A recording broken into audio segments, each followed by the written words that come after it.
Research shows that when a sick person sneezes, cold and flu germs fly. Now that's just sickening. The good news is that most people cover their sneezes to stop germs from getting in the air.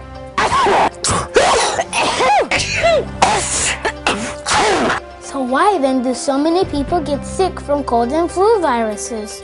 We sent our team of researchers to the field to find out. It didn't take long for them to discover the bad news. How do you sneeze?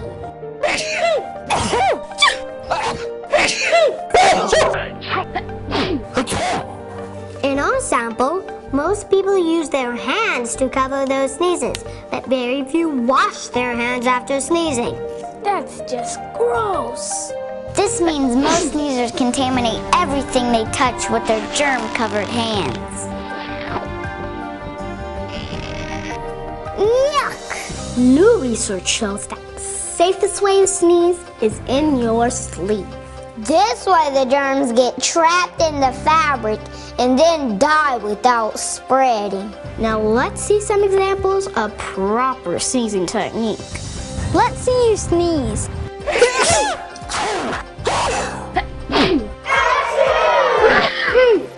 That's more like it. So the next time you feel that tickle in your nose, sneeze in your sleeve.